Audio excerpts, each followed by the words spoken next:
दोपहर के बढ़िया सुंदर मांगलिक स्वाध्याय में आचार्य भगवान बता रहे अधिक मित्र ना बनाएं। क्या कह रहे हैं? नीरज भाई दिल्ली मौजपुर, क्या नहीं बनाए? अधिक मित्र ना बनाएं और अधिक परिचय ना बढ़ाएं। ज्यादा मित्र बनाओगे, ज्यादा परिचय बढ़ाओगे तो उन सब से अपरिचित हो जाओगे। आज अगर 100 दोस्त आपने बना लिए और एक की भी एनिवर्सरी, शादी, ब्याह, मरण में, सुख में, दुख में, जन्मदिन पे नहीं गए तो कोई गुस्सा हो जाए, कोई रूठ जाए। कम बनाओगे तो याद भी रहेगा। कई बार ये भी देखने के लिए आता है कि पत्नी का जन्मदिन भूल गए, बाद में खाना नहीं बनाए, रूठ गई, लड़ लिए, झगड़ लिए, होटल में खा लिए, चलो मान गई, चलो ठीक है, 10-5 हजार खर्च कर लिए, लेकिन भूल तो गए। इसलिए अक्सर कहते हैं ज्यादा मित्र ना बनाएं, ज्यादा परिचय ना बढ़ाएं। परिचय बढ़ाओगे, मित्र बढ़ाओगे तो उतने ही लोग अपरिचित होते जाएंगे, क्योंकि उनको समय देना पड़ेगा। क्या देना पड़ेगा? समय देना पड़ेगा। समय तो आपके पास है। हे मुनि, मोह को छोड़ो। अब वो मुनियों की बात पे आ गए। क्या आ गए? कह रहे मोह को छोड़ो। यदि आपने मोह छोड़े बिना योग धारण कर लिया तो वो वर्तमान का सुख बुद्धि पूर्वक छोड़ा है। वर्तमान का जो सुख है, जैसे गृहस्थी का सुख है, उसको अपन ने बुद्धि पूर्वक छोड़ा है और भविष्य की तपस्या चल रही नहीं है।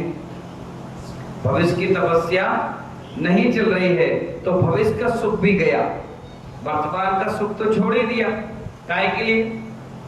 कि हमें महाराज बनना है, छोड़ो घर गृहस्थी परिवार सब। और यहाँ आकर के भी अपन ने क्या किया? मोह कर लिया, परिचय बढ़ा लिया, मित्र समागम बना लिया और भक्तों का रेला बना लिया। तो आचार्य भगवान कह रहे हैं इसकी तो तपस्या का फल गया, अगली तपस्या का फल भी तेरा बेकार हो गया। क्या हो गया? अगली का तू उभय लोक की वासना कर बैठा, क्योंकि गृहस्थी का जो आनंद था वो तो तूने स्वयं छोड़ा।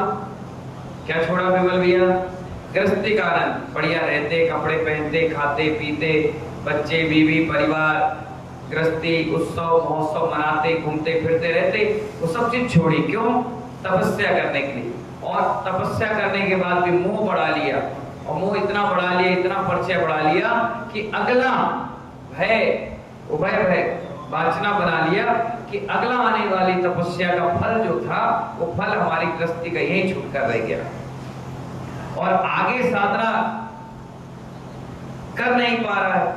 अब भीड़ ज्यादा हो गई, साधना कर रहे थे, जाप पूजा पाठ अपने स्वाध्याय, वो कर नहीं पा रहे। तो आचार्य कह रहे मोह में लिप्त हैं तो भविष्य का फल अच्छा नहीं होगा, क्योंकि यह मार्ग मोक्ष मार्ग है।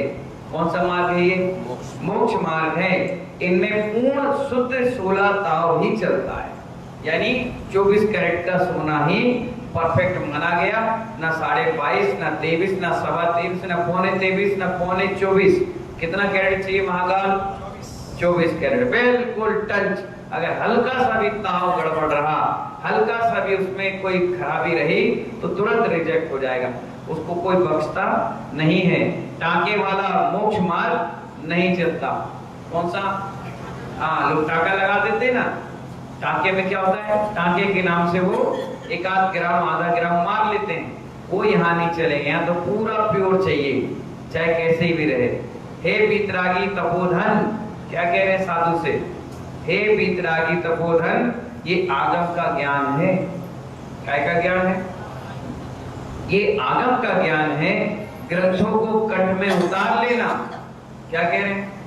ग्रंथों को कंठ में उतार लेना, द्वादशांग का पाठ अंतर्मुहूर्त में कर लेना। यानी जो पाठ है, पढ़ाई लिखाई है, ये सब क्या कर लेना?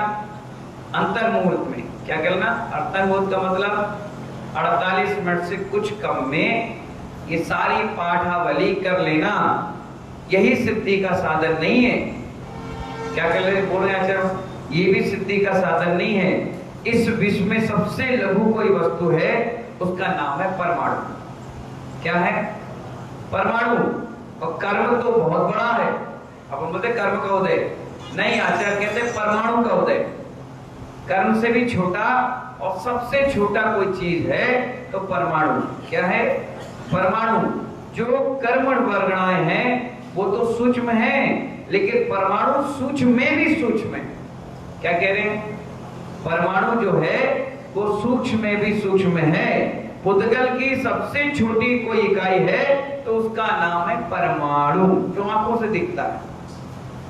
हे योगीश्वर, परमाणु प्रमाण भी इस देह के में उपकरण आदि में मूर्छा है तो सिद्धि प्राप्त नहीं कर पाओगे। क्या समझ में आया? अब एक उदाहरण से समझिए। ये डब्बा है, ये डिब्बी है, इसका ये सूक्ष्म रूप है। कौन सा? इससे बड़े भी होते हैं ना डब्बा, ये सूक्ष्म रूप है। अब इससे भी सूक्ष्म में भी सूक्ष्म, यानी एक टुकड़ा ऐसा करो जिसके दूसरा टुकड़ा ना हो। क्या कह रहे हैं आचार्य? एक टुकड़ा ऐसा लो जिसका दूसरा टुकड़ा ना हो। अपन कैंची से काटते हैं ना धागा, 1 2 3 4, अब वो छोटा टुकड़ा रह गया, उसको भी कई बार कैंची पकड़े काट लेते। लेकिन ऐसा टुकड़ा लो जिसके दूसरे टुकड़े ना हो। अगर इतना भी परिघय रखोगे तो सिद्धि को प्राप्त नहीं कर पाओगे। क्या समझ में आया? अब तुम कितना रख रहे हो कैसी जैसा? विमल भाई, संजय अग्रवाल जी, बताओ भाई। इटावा नरेश, 100 जोड़ी साड़ी, 50 जोड़ी चप्पल, 20 जोड़ी सूट, 50 बिंदिया, 150 नेल पॉलिश के डब्बे, 10-20 किलो सोना चांदी, हीरे जवाहरात दीवारों में खुश खुश के रख रही। चंदन बाला जी कहाँ रख रहे पैसा? कहीं चाय के डब्बे में, कहीं शक्कर के डब्बे में, कहीं आटे के डब्बे में, कहीं गेहूं के डब्बे में, कहीं पलंग के नीचे, कभी तकिया के नीचे, कहाँ छुपा के रख रहा है आदमी, पर गए। और आचार्य कह रहे एक टुकड़े से भी दूसरा टुकड़ा अगर हो गया, उतना भी पर गए आपने रख लिया, पुद्गल के परमाणु के बराबर भी, तो आचार्य कहते सीधे सिद्धि होने वाली तो है नहीं। अब कहाँ जाओगे? मूर्छा, परिघय, सीधे कहाँ जाओगे? नीचे। जगह ही नहीं यहाँ पे। यहाँ तो वैसे ही वेटिंग चल रही बाबा, लगी है वेटिंग। तो आचार्य भगवान कहते हैं, हे योगीश्वर, परमाणु प्रमाण भी इस देह में उपकरण आदि में मूर्छा है तो सिद्धि नहीं कर पाओगे। सारे आगम को धारण करने के बाद भी एक कंठ में उतार लिया, कंठ पूरा ऐसा विद्या याद कर लिया आपने जो 48 मिनट में आपको याद हो गई। अभी पुस्तक पढ़ने में मुझे 1 महीना लगेगा पूरा याद करने में। कितना?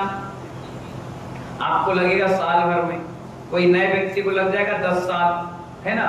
और हमसे भी बड़े बड़े साधु हैं, उनको 2 दिन 3 दिन 4 दिन लगेगा। और ज्ञानी तपस्वी मिलेंगे तो वो 1 घंटे 1.5 घंटे में याद करके सुना देंगे।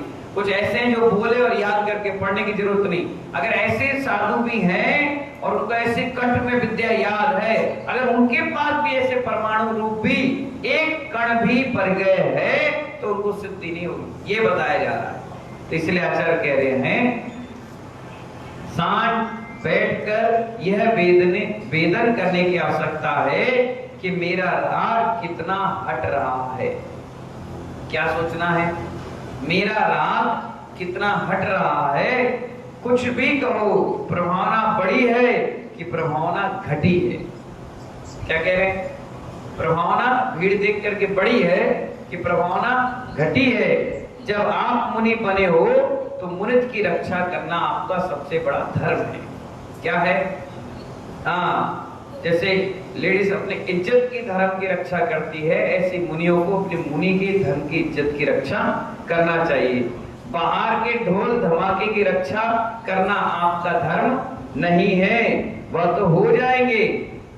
तो श्रावक की द्रव्य साधना है, वो तो उनकी द्रव्य प्रभावना है, वो करे ना करे, लेकिन आपको बैठबाजों में नहीं उलझना है, आपको माइक टेंट और सुंदरता में नहीं उलझना है, आपको दुनिया भर के चक्कलस में नहीं पड़ना है, आपको तो अपनी निज साधना करना है। क्या करना है? अपनी साधना करना है, अपनी भावना करना आत्मा की।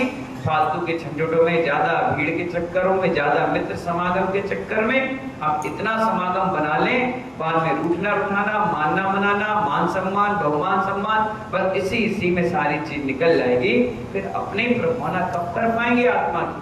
कब आत्मा की सिद्धि और साधना कर पाएंगे? इसलिए तिल तुष्मास परिघय भी अगर है तिल के बराबर, जितने ये तो तिल बहुत बड़ा क्या है, आचार्य के तिल के भी टुकड़े करो, उसका भी दूसरा टुकड़ा नाम अगर इतना भी रख दिया हरिशंकर अग्रवाल अध्यक्ष जी, तो गए नरक सीधे।